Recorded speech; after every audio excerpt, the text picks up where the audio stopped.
امن کا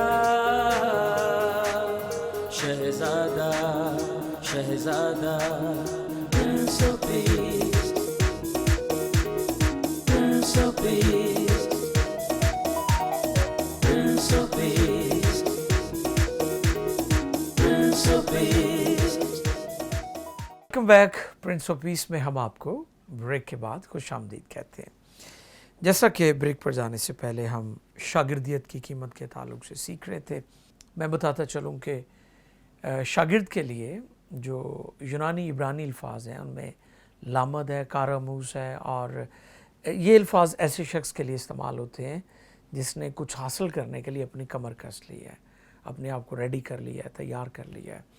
اس سے مراد کہ اس نے قیمت کا اندازہ لگا لیا ہے کہ جس کام کو میں کرنے والا ہوں اس کی قیمت کیا ہے، کیونکہ آج بے شمار لوگ بغیر سمجھے، بغیر کالنگ کے ان انوائٹڈ ہیں، بلاوے کے بغیر خدمت میں نکل کھڑے ہوئے ہیں، اور خدمت کا رزلٹ نہیں ہے، فروٹ نہیں ہے، پھل نہیں ہے۔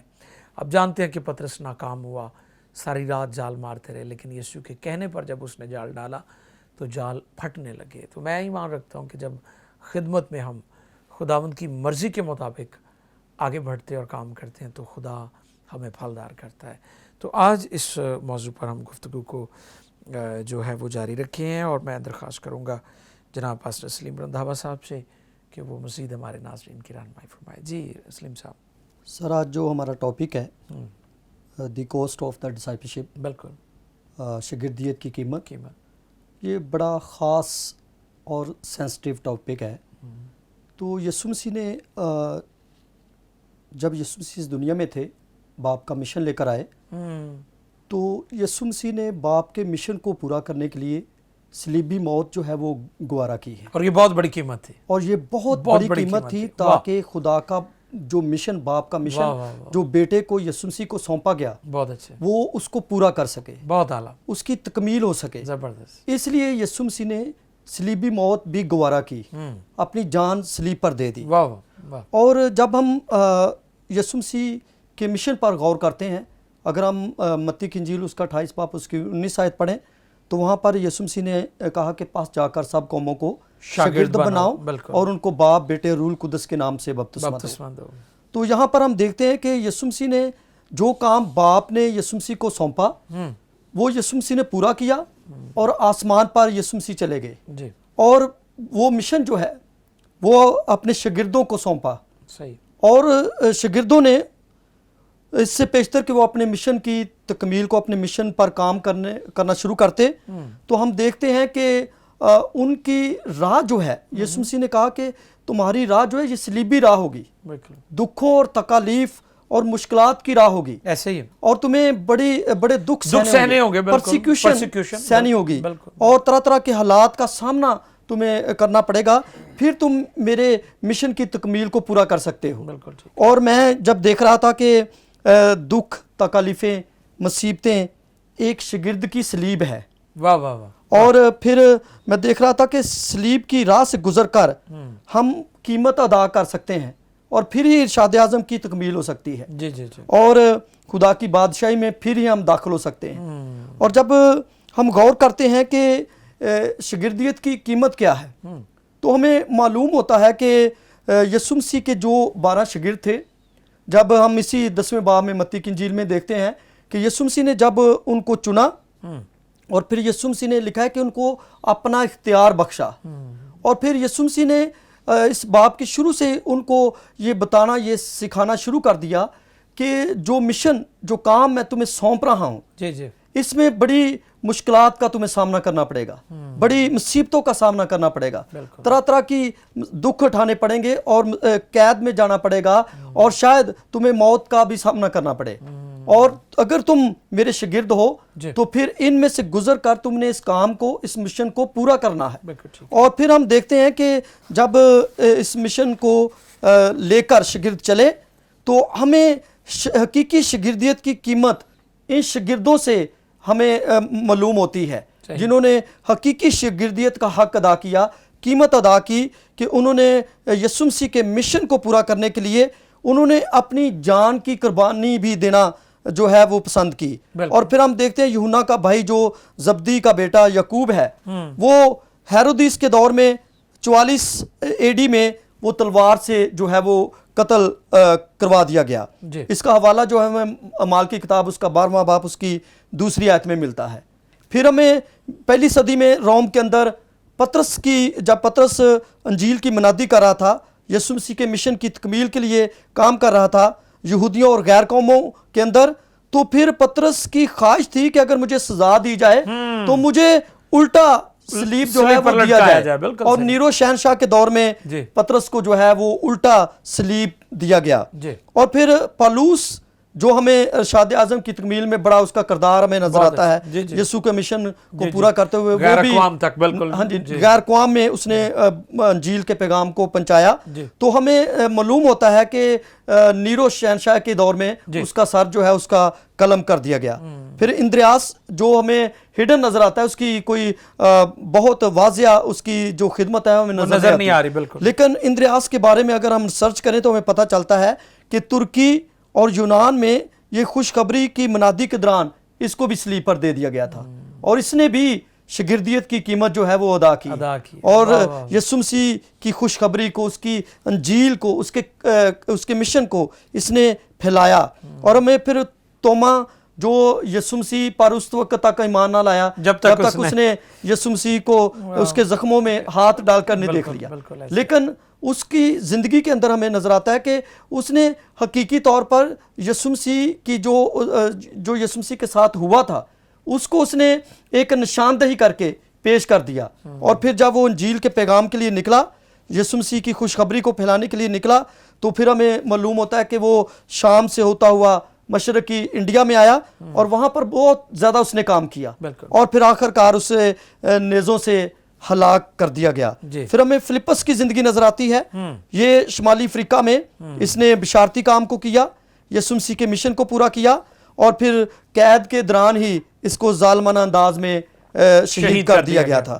پھر ہمیں متی رسول, ایتھوپیا آج بھی بڑا ایک مشکل علاقہ ہے, جگہ ہے, ریجن ہے جہاں پر انجیل کا پیغام پہنچانا بڑا مشکل ہے, لیکن متی رسول نے ایتھوپیا کے اندر خوشخبری کی منادی کی, تو بتایا جاتا ہے کہ اسے چھرا گونپ کر جو ہے وہ شہید کر دیا گیا. پھر ہمیں برتلمائی, بے شک اس کا بھی ہمیں اتنا کنٹریبیوشن نظر نہیں آتا, لیکن اس کی خدمت ایتھوپیا اور عرب ممالک کے اندر بہت زیادہ تھی, اور خوشخبری پھیلاتے ہوئے یسوع مسیح کی مشن کی تکمیل کرتے ہوئے اس نے جو شاگردیت کی قیمت ادا کی کہ یہ بھی منادی کے دوران جو ہے وہ شہید کر دیا گیا.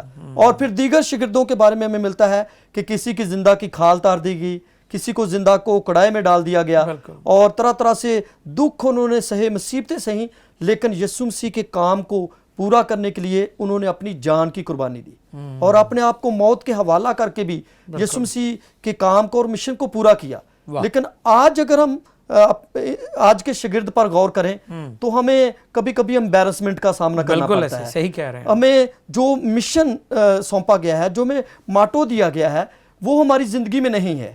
ہم اپنے مفادات کی خاطر کام کر رہے ہیں, ہم یسوع کے مشن کو پورا کرنے کے لیے کام نہیں کر رہے, جس کے سبب سے کبھی کبھی ہم کہلاتے تو یسوع مسیح کے شاگرد ہیں, لیکن کام ہمارے ایسے ہوتے ہیں جن سے بہت دفعہ رسوائی کا سامنا کرنا پڑتا ہے, اور روحانی لوگ جو ہیں, خدا پرست لوگ جو ہیں, ان کو ان وجہ سے دکھ ہوتا ہے, مشکلات ہوتی ہیں جب ایسے لوگوں کو دیکھتے ہیں جو تربیت یافتہ نہیں ہیں, جنہوں نے خادموں کے ساتھ فیلوشپ نہیں کی, جو کلام کو لے کر نہیں چلے, جنہوں نے کبھی کسی بائبل کالج سے باقاعدہ طور پر تعلیم سیکھا نہیں, تو وہ انجیل کے کام کے لیے اٹھ کھڑے ہوتے ہیں, لیکن وہ بدنامی کا اور رسوائی کا باعث بنتے ہیں.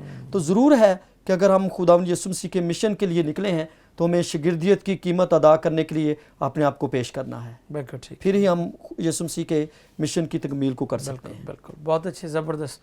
پاسٹر سلیم رنداوا صاحب نے بہت اچھی گفتگو کی کہ یسوع مسیح کے آلموسٹ جتنے شاگرد تھے وہ سب کے سب شہداء تھے. انہوں نے شہادت کو بھی گلے لگایا ہے کیونکہ وہ جانتے تھے کہ جس کی وہ خدمت کر رہے ہیں, اور یسوع مسیح نے بھی کہا تھا کہ اس سے نہ ڈرو جو جسم کو قتل کرتا, بلکہ اس سے ڈرو جو روح اور جسم دونوں کو جہنم میں ڈالتا ہے. تو آج بہت زبردست بات ہو رہی ہے, خاص طور پر ہمارے جو نوجوان ینگ جو لیڈرز ہیں ان کے لیے یہ بہت بڑا میسیج ہے کہ وہ خدمت کو اس طور پر نہ لیں کہ بھائی صاحب ہم جب دیکھتے ہیں ہمارے بزرگ جو خدام تھے تو انہوں نے میرے اپنے جو فادر ان لا تھے پادری ریاض ان کے بارے میں پڑھ رہا تھا ستون حق میں کہ انہوں نے ملتان سے سیالکوٹ تک سائیکل پہ خدمت کی ہے. اب یہ دیکھیں کتنا ایک طویل سفر ہے جس پر ان لوگوں نے سائیکلز پر انہوں نے جا جا کر خدمت کی اور گلی محلوں میں اور فٹ پاتھ پہ سو جاتے تھے. تو یہ بہت سارے ہمارے بزرگ اور بھی ہیں جن کی بڑی قربانیاں ہیں پاکستان میں. تو میں کبھی کبھی دیکھتا ہوں کہ آج ہمارے جو نوجوان لیڈرز ہیں وہ چاہتے ہیں کہ فینسی قسم کی ان کی لائف ہو, فینسی قسم کا ان کا لائف سٹائل ہو اور فینسی ہی ان کی منسٹری ہو. تو یہ بڑے دکھ کی بات, جیسے آپ لفظ امبیرسمنٹ بول رہے تھے, کہ بڑی شرمندگی ہوتی ہے کہ آج کا جو لیڈر ہے, آج کا جو خادم ہے, وہ قیمت ادا کیے بغیر خدا ان کی خدمت کرنا چاہتا ہے. بریک پر جانے سے پہلے پاسٹر سرفراز نے بہت اچھی بات کی ابراہیم کے بارے میں. ہم جانتے ہیں کہ ابراہیم نے مشکل ترین حالات میں خدا کی وفاداری کی ہے کہ جب اس کا پورا گھرانہ بت پرستی کی طرف تھا, اس کی پوری فیملی, آبا و اجداد سارے, تو وہ وہاں بھی کھڑا ہے کہ میں زندہ خدا کی پرستش کروں گا. یہ بہت بڑی قیمت ہے. پھر اس نے اپنے آبائی علاقے کو چھوڑا ہے, تو یہ بھی پیسے بڑا مشکل ہے. تو کبھی کبھی تو میں جو مشنری ہمارے ملک میں آئے ان پر بھی غور کرتا ہوں کہ کتنے وہ عظیم لوگ ہیں کہ وہ اپنی خوراک چھوڑ دیتے ہیں.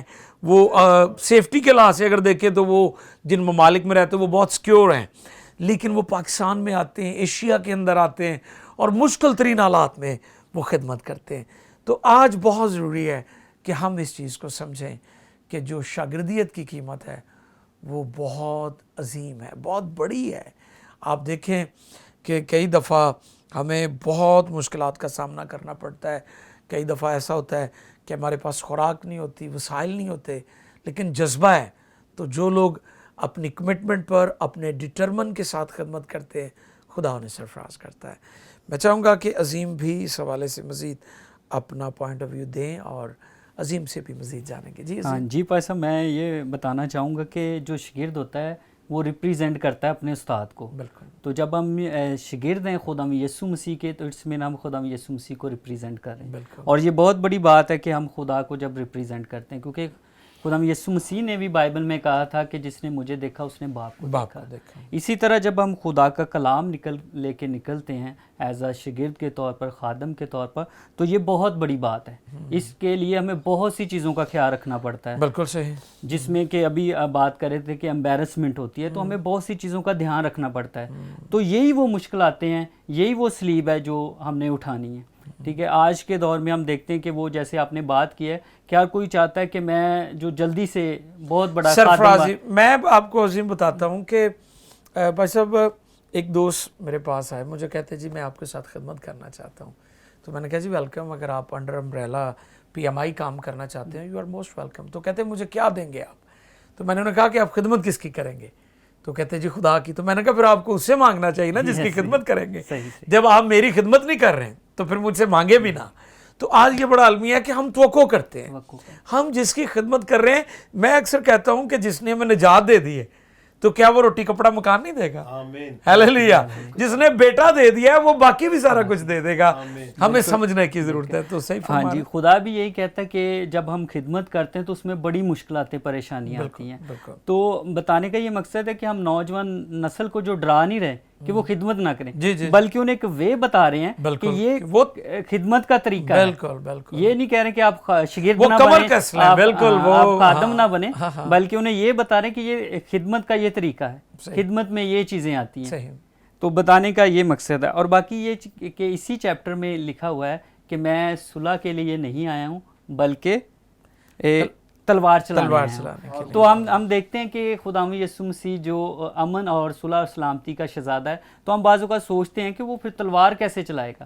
تو یہ وہی تلوار ہے کہ جب ہم خداوند یسوع مسیح کا ذکر کرتے ہیں, اس کی ٹیسٹمنی دیتے ہیں, اپنے خاندان میں دیتے ہیں یا اپنے عزیزوں کے سامنے دیتے ہیں, تو جب وہ اس کو ڈینائی کرتے ہیں تو پھر وہ ایک آ جاتا ہے, گیپ آ جاتا ہے. تو یہ وہی چیز ہے کہ خدا یسوع مسیح نے اس ذریعے سے کہا تھا کہ جب آپ کو کوئی ڈینائی کرے گا, جب آپ میری گواہی دیں گے, تو یہ تلوار والی بات ہے.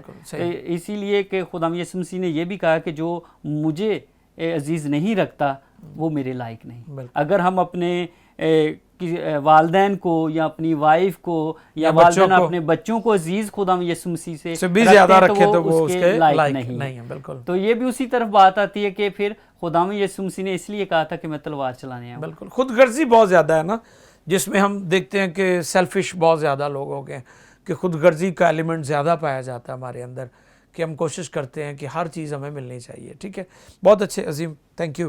بھائی سرفراز خدا کے خادم پاسٹر صاحب ہیں. جی بھائی صاحب مزید کیا کہیں گے؟ ہاں جی سر, میں کچھ لا ہیں جو خدا نے قیمت کے لیے مقرر کیے ہیں, میں چاہوں گا کہ میں ان کو بھی ہائی لائٹ کرتا جاؤں. تو قیمت چکانا بہت ضروری ہے شاگرد کے لیے. یہ نکال دیں آپ اپنے ذہن سے بات کہ آپ کو کچھ نہیں کرنا پڑے گا اور آپ آگے ایک اچھی سیٹ پہ بیٹھ جائیں گے اور آپ کے شاگرد کلائیں گے. یہ ہو نہیں سکتا. میں آپ کی بات کو بڑھاتا ہوں کہ نجات مفت ہے, ہاں جی, مگر اجر مفت نہیں. اجر مفت نہیں ہے. یعنی اگر ہم کہتے ہیں کہ جی نجات ہمیں مفت مل گئی ہے تو ریوارڈ جو ہے وہ مفت مل جائے گا, ایسے نہیں ہے. ریوارڈ کے لیے, اجر کے لیے ہمیں جانفشانی دکھانی. ہاں جی, یہاں پر جو بھائی کوڈ کر رہے تھے نا حوالہ, میں اس کو پڑھنا چاہوں گا آپ کے لیے. لوکا کی انجیل اس کا 12واں باب ہے اور اس کی 49ویں ایسے آیت تک میں پڑھوں گا آپ کے لیے. تو یہاں پر ہمیں قانون جو ہے وہ مل جائے گا شاگرد کے لیے, جو قیمت دینی ہے شاگرد نے. تو یہاں پر یسوع مسیح کہتے ہیں میں زمین پر آگ بھڑکانے آیا ہوں, اور اگر لگ چکی ہے تو میں کیا ہی خوش ہوتا, لیکن مجھے ایک بپتسمہ لینا ہے, اور جب تک میں نہ ہو لے میں بہت ہی تنگ رہوں گا. کیا تم گمان کرتے ہو کہ میں زمین پر صلح کرانے آیا ہوں؟ میں تم سے کہتا ہوں کہ نہیں, بلکہ جدائی کرنے, کیونکہ اب سے ایک گھر کے 5 آدمی آپس میں مخالفت رکھیں گے, 2 3 سے اور 3 2 سے. باپ بیٹے سے مخالفت رکھے گا اور بیٹا باپ سے, ماں بیٹی سے اور بیٹی ماں سے, ساس بہو سے اور بہو ساس سے. یہ قیمت ہے ڈسائپلشپ کی, شاگردیت کی, کہ اس کے اپنے گھر والے بھی اس کے خلاف اٹھ کھڑے ہوں گے. اور جب ہم اس کے 9ویں باب کی, لوکا کی انجیل اس کا 9واں باب, اس کی آیت نمبر ہم دیکھتے ہیں, تو میں چاہتا ہوں یہ قانون ہے, میں چاہتا ہوں کہ یہ ہم دیکھ لیں جو شاگردیت کے لیے خداوند یسوع مسیح نے ٹھہرائے, ہاں جی, مقرر کیے ہیں. اس کے علاوہ ہم اس کے حقیقی شاگرد نہیں بن سکتے, ممکن ہی نہیں ہے. تو ہم دیکھیں گے لوکا کی انجیل اس کا 9واں باب ہے, اس کی 57 آیت سے لے کر ہم اس کی 62 تک دیکھیں گے. تو یہاں پر بڑی خوبصورت باتیں جو ہمیں نظر آئیں گی خدا کے پاک کلام میں سے. ہاں جی, یہاں پر لکھا ہے, جب وہ راہ میں چلا جاتا تھا تو کسی نے اس سے کہا, جہاں کہیں تو جاتا ہے میں تیرے پیچھے چلوں گا.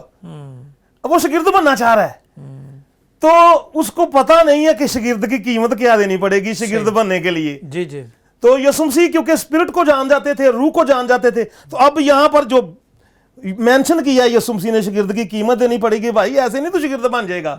تو یہاں پر آگے جو ہم دیکھتے ہیں, یسوع مسیح نے اس سے کہا کہ لومڑیوں کے باٹ ہوتے ہیں اور ہوا کے پرندوں کے گھونسلے, مگر ابن آدم کے لیے سار دھرنے کی جگہ نہیں ہے. پھر اس نے دوسرے سے کہا, میرے پیچھے چل. اس نے کہا, اے خداوند مجھے اجازت دے تاکہ پہلے جا کر اپنے باپ کو دفن کروں. اس نے اس سے کہا, مردوں کو اپنے مردے دفن کرنے دے. ڈسائپلشپ کے لیے, شاگردیت کے لیے آپ کی ہر ایک چیز ماندی پڑ جائے گی شاگردیت کی قیمت کے آگے. یہاں پر اب وہ شاگرد بننا چاہتا ہے اور اس کو قیمت بتائی گئی ہے, اور اس قیمت کو دیے بغیر آپ یسوع کے حقیقی شاگرد بن ہی نہیں سکتے. جب ہم کلیدی آیت جو ہماری ہے نا, اس کو ہم دیکھتے ہیں نا, لوکا کی انجیل اس کا 14واں باب, ہم جو ہم نے کلیدی آیت پڑھی ہے, یہ اس کی اور وضاحت کر دیتی ہے.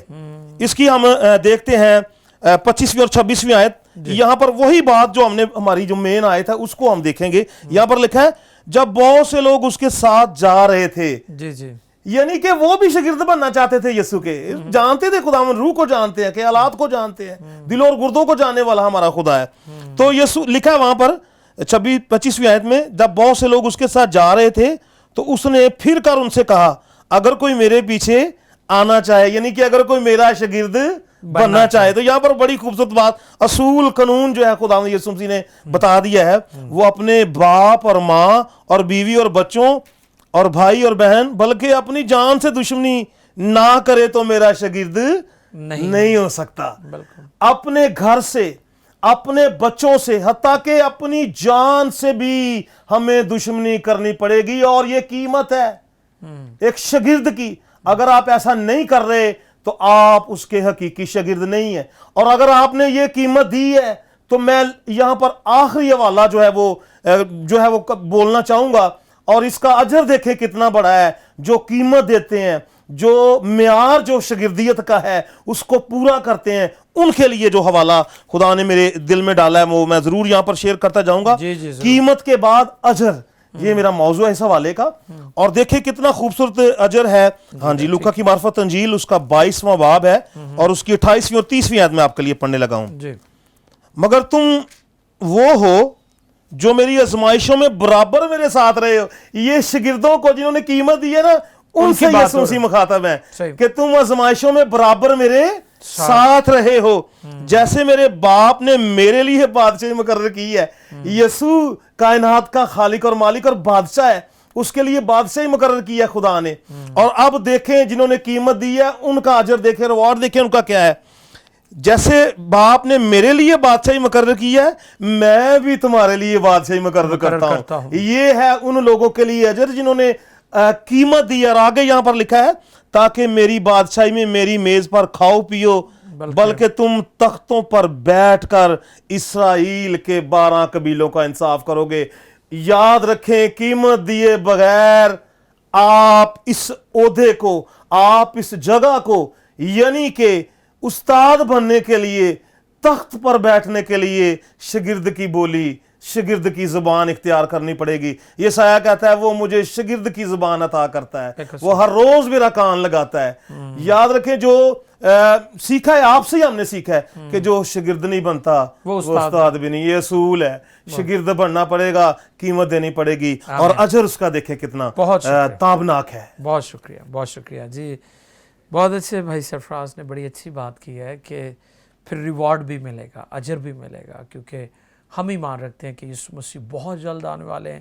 جس طرح مقدس کلام میں لکھا ہے کہ دیکھ میں جلد آنے والا ہوں، ہر ایک کے کام کے موافق دینے کے لیے اجر میرے پاس ہے۔ تو یقیناً جو قیمت ادا کرتے ہیں، جیسے ابراہیم کے بارے میں ہم نے سیکھا کہ اس نے اپنا بیٹا بھی پیش کر دیا اور دریغ نہیں کیا، بڑھاپے کی اولاد تھی، اور پھر اسے پالا پوسا، اور جب وہ بڑا ہو گیا تو پھر خدا نے کہا اسے قربان کر دے۔ اس نے پیش کیا اور خدا نے وہاں پر اس کے لیے مہیا کیا۔ سو خدا کا شکر اس بات کے لیے کہ خدا ہمیں خوبصورت موقع دیتا ہے۔ اس سے پیشتر ہم دعا کریں، تو آئیے مل کر شکر گزاری کرتے ہیں ساری باتوں کے لیے۔ اور میں شکر گزار ہوں پاسٹر سلیم صاحب آپ کا، آپ تشریف لائے۔ عظیم آپ کا بھی بہت شکریہ، پیارے بھائی سرفراز آپ کا بھی شکریہ۔ جی آپ کچھ کہنا چاہ رہے ہیں؟ جی سر، اوکے پلیز۔ سر میں دیکھ رہا تھا کہ ہمارے معاشرے کے اندر جو شاگردیت کی انڈرسٹینڈنگ ہے یہ بہت کم ہے، جس سبب سے آج جو ہمارا روحانی معیار ہے وہ نیچے جاتا جا رہا ہے، اس کا گراف جو ہے وہ نیچے جاتا جا رہا ہے۔ تو جب میں تیموتھیوس کی زندگی پر غور کر رہا تھا تو دوسرا تیموتھیوس کا 3 باب اس کی 10ویں اور 12ویں آیت میں لکھا ہے، لیکن تو نے تعلیم، چال چلن، ارادہ، ایمان، تحمل، محبت، صبر، ستائے جانے اور دکھ اٹھائے جانے میں میری پیروی کی ہے۔ یہ پولس رسول اس کو کہہ رہا ہے۔ واہ۔ پھر آگے لکھا ہے کہ بلکہ جتنے مسیح یسوع میں دینداری کے ساتھ زندگی گزارنا چاہتے ہیں وہ سب ستائے جائیں گے۔ اصل میں شاگردیت کی انڈرسٹینڈنگ یہ ہے کہ اگر ہم یسوع مسیح کے شاگرد ہیں تو پھر اس کے مشن اور اس کی کام کی تکمیل کے لیے ہم ستائے جائیں گے، اور آگے شاگردوں نے بھی اپنے شاگردوں کو ایسا ہی سکھایا۔ تو اگر ہمارے اندر یہ شاگردیت کی قیمت ادا کرنے کی انڈرسٹینڈنگ نہیں ہے تو پھر ہم بھی دوسروں کی زندگی کے اندر یہ ٹرانسفر بات نہیں کر سکتے۔ بالکل صحیح کہہ رہے ہیں۔ اس لیے ضرورت ہے کہ ہم اپنی زندگی کو، اپنی زندگی کے جو چال چلن ہے یا ہماری زندگی کے اندر جو ارادہ ہے اس کو ہم انڈرسٹینڈ کریں۔ واہ، بہت اچھے پاسٹر سلیم نے بہت زبردست بات کی ہے۔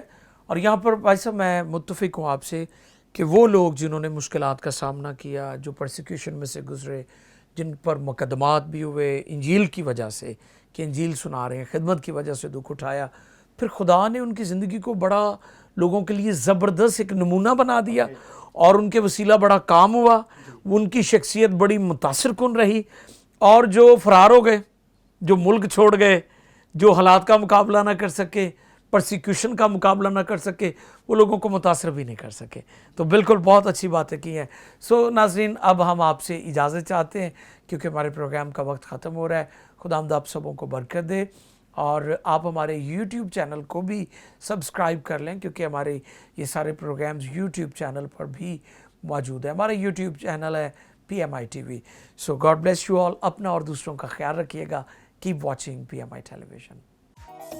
Prince of Peace, Prince of Peace.